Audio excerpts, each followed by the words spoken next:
Fazer contato com o cientista político e professor da Fundação Escola de Sociologia e Política de São Paulo, Paulo Nicoli Ramires. Bom dia, Nicoli. Bom dia, Glauco, e bom dia a todos os ouvintes. Nicoli, ainda dentro aí desse cenário que a gente já vive no Brasil há algum tempo, de mistura de judiciário com política, tivemos na semana passada o ministro do Supremo Tribunal Federal, Celso de Mello, mandando o presidente Jair Bolsonaro depor presencialmente sobre o caso da suposta interferência na Polícia Federal.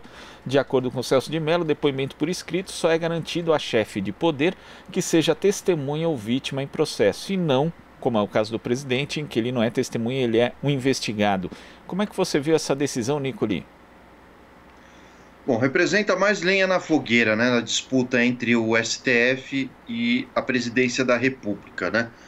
Parece que a decisão do Celso de Mello, longe daqui a gente defender o próprio Bolsonaro, mas me pareceu um pouco exagerada, né? Afinal de contas, há possibilidade sim, e já houve outros casos em que presidentes se reportaram à justiça através, seja de advogados ou mesmo através de carta. No entanto, me parece que o Celso de Mello buscou estabelecer um conflito mais acentuado à medida que fez questão de reforçar a ideia de que, na verdade, Bolsonaro é o investigado, o que, lógico, coloca a imagem de Bolsonaro em verdadeiros frangalhos em relação aos seus apoiadores. Lembrando que Bolsonaro foi eleito com a pauta de uma ética na política, de não corrupção e até mesmo de caça aos corruptos, o que não está se revelando, né? Então, a tendência é que Bolsonaro tente recorrer junto ao próprio STF, mesmo porque a decisão do ministro ela foi, de alguma forma, monocrática, né, e não decidida pelo corpo dos ministros. Então, acho que ainda a gente vai ter cenas, e veremos cenas nos próximos capítulos para ver se, de fato, Bolsonaro irá ou não depor. Mas ainda me parece que está tudo muito aberto. E é uma atitude também que contrasta um pouco com o que foi, por exemplo, a presidência do ministro Dias Toffoli, que inclusive teve um ex-assessor que se tornou ministro da Defesa, general Azevedo Silva, e que na prática ali foi talvez o presidente da corte que mais tenha, digamos, se alinhado de forma pública em alguns temas com um presidente da República. E agora temos aí o Luiz Fux tomando posse, também indicando aí que quer conversar, quer achar soluções consensuais em relação à economia com o presidente Jair Bolsonaro, como se essa fosse a função do Supremo Tribunal Federal. Então o ministro Celso de Mello destoa um pouco aí, pelo menos de dois de seus colegas de corte, Nicoli. Exatamente, né? Mas parece que Toffoli e agora o Fux, eles tentam tomar uma atitude mais institucional exatamente para preservar a existência do próprio STF. Caso nós tenhamos um STF que declaradamente ataque o presidente, e considerando que temos 11 juízes e mais nada, né, que garanta a preservação dessa instituição, me parece que a única alternativa possível para os ocupantes do cargo do STF é buscar o diálogo, uma vez que nós vimos nesse ano uma série de ameaças feitas, seja por Bolsonaro ou por seus ministros, ou pessoas muito próximas, apoiadores também de Bolsonaro, ameaçando o STF, inclusive de morte de alguns dos ministros, né, de demissão, fechamento do STF. Então, a impressão que eu tenho é que o STF hoje, ele toma medidas de cautela e de proteção à própria instituição, mesmo porque é uma instituição acuada hoje pelos discursos de ódio e de ameaças que surgem, seja do próprio Bolsonaro ou dos seus apoiadores. Então, me parece que essa é a situação que nós vemos hoje. E o que resta é fazer uma tentativa de consolidar diálogos para evitar uma ruptura institucional, apesar de que nós já estamos em vias dessa ruptura desde a eleição de Bolsonaro, ou antes, né, desde o impeachment de Dilma. Mas o problema alcança o STF hoje, né? Lembrando que há uma marcha gradual, né? Tudo começou com a ascensão de Eduardo Cunha, desestabilizando o jogo democrático, né, e usando o cargo de presidente da Câmara, com a intenção de prejudicar o governo Dilma, algo que ocorreu de fato, né, com as pautas bombas entre os anos de 2015 e 2016, conduzindo ao impeachment. Depois a crise que surgiu no Congresso é levada ao próprio cargo da presidência, né? A gente não pode esquecer disso quando a Dilma é derrubada. O próprio Temer também passou por instabilidades políticas e agora as instabilidades chegam ao STF, que deveria ser uma casa que apenas deveria julgar a constitucionalidade ou não das decisões do presidente e do Congresso. Mas vejam que hoje as pautas são políticas mais do que qualquer coisa dentro do STF, né? Então, e é isso justamente que esse ponto que eu queria tocar, Nicole, porque quando a gente chega nesse grau em que o STF precisa se preocupar com a sua própria existência ou sua própria funcionalidade, sendo que o Supremo é o guardião da Constituição e por conta disso vai julgar inclusive decisões e iniciativas do próprio Poder Executivo, isso é muito perigoso, significa uma fragilidade institucional, uma fragilidade do nosso arranjo democrático muito evidente. Sem dúvida, né? A ideia é que a gente tivesse poderes independentes, capazes de controlar um ou outro, e que as opiniões dos juízes, de alguma forma, fossem respeitadas, o que de fato não acontece.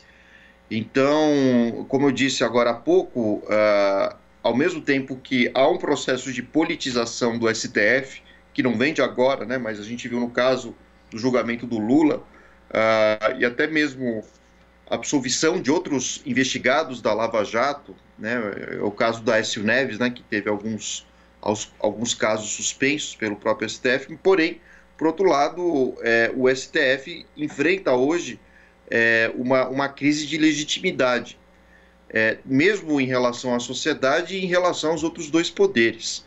E o resultado disso é que o próprio STF passa a se entregar as políticas do toma lá da cá, ou seja, eu não vou julgar dessa forma determinado caso para não atrapalhar o presidente, porque o próprio presidente pode eventualmente produzir algum ataque ao próprio STF, até mesmo uma ameaça.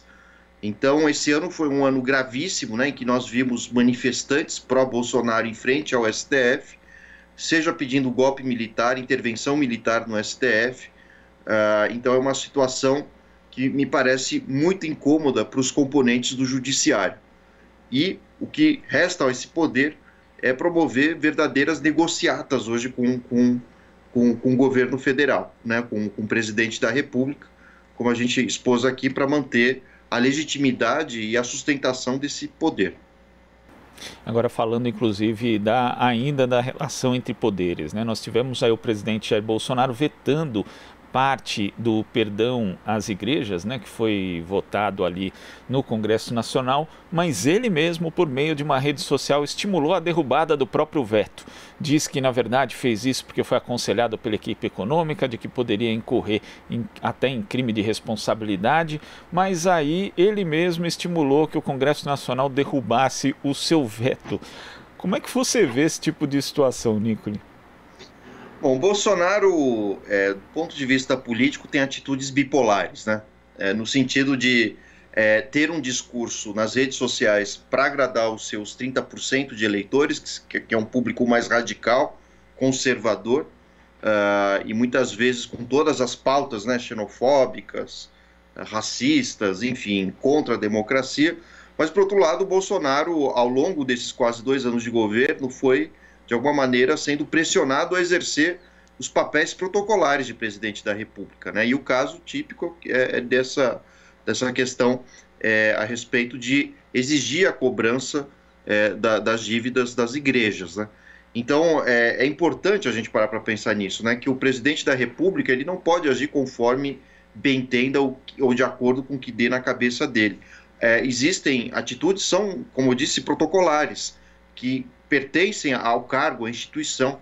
Então, Bolsonaro não está representando apenas aqueles 30%, onde estão parte dos evangélicos e tudo mais, mas também os interesses nacionais como um todo. Então, é óbvio que, provavelmente, não só a ala econômica, como também a militar, exigiu de Bolsonaro uma postura republicana, né, e não baseada nos seus interesses particulares ou afeições, né, com determinada religião. Agora, outra coisa que chama a atenção é que no Brasil as igrejas e as religiões no geral elas têm muitos benefícios fiscais, né? Por exemplo, na Alemanha e na Áustria, quando você registra uma criança, ou faz uma identidade, alguma coisa do tipo, você declara a qual religião você pertence. Você pode declarar ser ateu. Mas os impostos chegam diretamente à sua casa, uma espécie de carnê, dizendo, bom, já que você é católico, mal se paga dízimo, né, mas você paga um imposto para o Estado e o Estado repassa uma verba para as igrejas.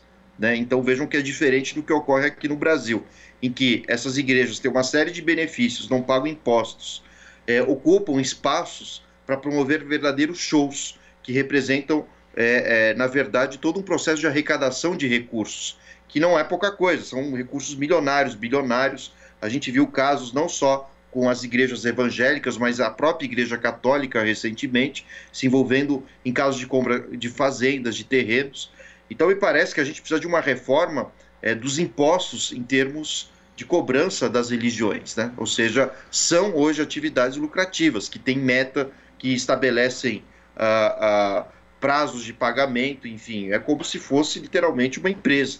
Né? E é necessário a gente parar para pensar nisso, porque ao mesmo tempo que essas igrejas são livres de impostos, elas arrecadam dinheiro, conseguindo espaços na televisão, no rádio, e o resultado disso, no limite, para além da fé, o que deveria ser algo apenas voltado para a fé, se volta a interesses políticos. Se a gente acompanhar a programação, por exemplo, da Igreja Universal noturna, hoje, ela se baseia basicamente num processo de demonização dos movimentos sociais, dos movimentos de esquerda, dos movimentos e das pautas feministas, do movimento negro, dizendo que isso é coisa de Satanás. Então vejam que há uma total irresponsabilidade dessas igrejas do ponto de vista da sua comunicação com a sociedade. E essa comunicação só é possível mediante esses recursos que eles capturam dentro das próprias igrejas com seus fiéis e que não pagam impostos. Então são reflexões que nós precisamos fazer, porque está havendo um processo muito perigoso de intervenção das igrejas sobre os partidos políticos e na opinião pública. E são atitudes absolutamente antirrepublicanas, já que há toda uma pauta, enfim, que é homofóbica, que é muitas vezes racista e que muitas vezes limita a visão dos indivíduos sobre os seus posicionamentos, e posicionamentos políticos são importantes para o funcionamento de uma democracia. Nicoli, muito obrigado pela sua participação aqui no Jornal Brasil Atual e até a próxima. Até a próxima, muito obrigado e boa semana. Boa semana. Conversamos aqui com o cientista político, professor da Fundação Escola de Sociologia e Política de São Paulo, Paulo Nicoli Ramires. Você está ouvindo Jornal Brasil Atual. As notícias que os outros não dão.